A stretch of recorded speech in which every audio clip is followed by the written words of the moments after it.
आज हम समास के बारे में पढ़ेंगे। समास का अर्थ क्या होता है? संक्षिप्त करना, मतलब कोई भी चीज को छोटा कर देना, तो ये समास का अर्थ होता है। अब समास की परिभाषा क्या होती है? दो शब्दों को मिलाकर नया शब्द बनाने की प्रक्रिया को हम समास कहते हैं, है ना। अब समास विग्रह क्या होता है? तो समस्त पद का संबंध बताने की प्रक्रिया को हम समास विग्रह कहते हैं। तो इस प्रकार से समास होता है। अब समास 6 प्रकार के बताए गए हैं, तो आइए हम क्रम से समझते हैं। तो पहला है अव्ययी भाव समास। अव्ययी भाव समास क्या होता है? इसमें पहला पद अव्यय होता है। जैसे मैंने उदाहरण लिखा है, प्रति वर्ष। प्रति मतलब इसमें क्या है? अव्यय है।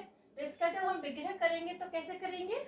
हर वर्ष या प्रत्येक वर्ष, इस प्रकार से इसका विग्रह होता है। अब आता है दूसरा द्वंद्व समास। द्वंद्व समास में दोनों पद प्रधान होते हैं। कोई भी पद बड़ा होता है ना छोटा, मतलब दोनों पद बराबर होते हैं। जैसे हार जीत, माता पिता, भाई बहन, इस तरह के जो उदाहरण आते हैं वह सब काय के होते हैं? द्वंद्व समास के होते हैं। तो जब हम इसका विग्रह करेंगे तो कैसे करेंगे? हार और जीत, तो बीच में क्या लगा देते हैं हम? और शब्द का प्रयोग कर देते हैं। ठीक है। फिर आता है कर्मधारय समास। कर्मधारय समास में क्या होता है? उपमेय उपमान, है ना। एक पद उपमेय होता है, दूसरा पद उपमान, है ना, या विशेष या विशेषण भी कह सकते हैं हम, कि पहला पद विशेष होता है, दूसरा पद उसकी विशेषता बताता है।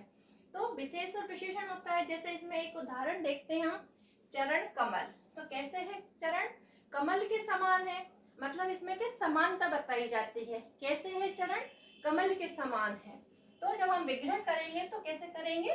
कमल के समान क्या है? चरण है। तो इस प्रकार के उदाहरण कर्मधारय समास में आते हैं। फिर आता है द्विगु समास। द्विगु समास में हमेशा पहला पद संख्यावाची होता है।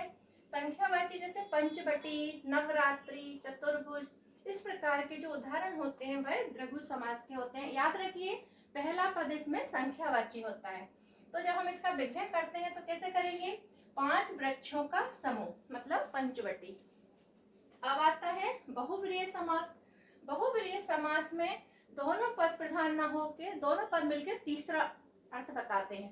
तो जैसे मैंने यहाँ लिखा है त्र्यंबकम। त्र्यंबकम मतलब 3 नेत्रों वाले, है ना।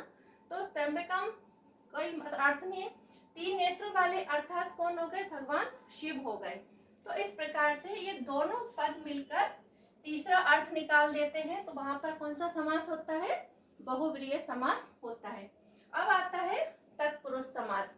तत्पुरुष समास में कारक चिन्हों का प्रयोग किया जाता है।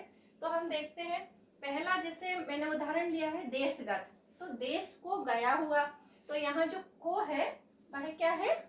कर्म कारक का चिन्ह है, को लगा दिया। फिर यहाँ अकाल पीड़ित। अकाल पीड़ित मतलब अकाल से पीड़ित, ये भी कारक चिन्ह है।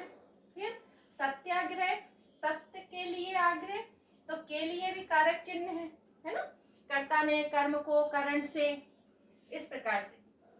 फिर गुण से हीन, मतलब जहां पर कोई चीज अलग हो रही है, तो गुणहीन मतलब गुण से हीन, भाई कैसा हो रहा है? गुण से अलग हो रहा है। तो यहाँ पर जो लगाया गया है वह अलग होने के लिए लगाया गया है। फिर इसमें संबंध बताया है राम भक्त। राम भक्त मतलब राम का भक्त, भाई किसका भक्त है? राम का भक्त है। तो यहाँ पर संबंध कारक है। आप बीती, आप पर बीती, तो यहाँ पर मैं या पर जो उदाहरण कारक आया है वह आप बीती, मतलब पर या मैं, जो हम किसी चीज पर अपना अधिकार बताते, अधिकरण कारक हो गया है यहाँ पर मैं या पर। तो इस प्रकार से तत्पुरुष समास में सारे कारक चिन्हों का प्रयोग करके विग्रह किया जाता है। तो इस प्रकार समास का विग्रह और समास के प्रकार बताए गए हैं।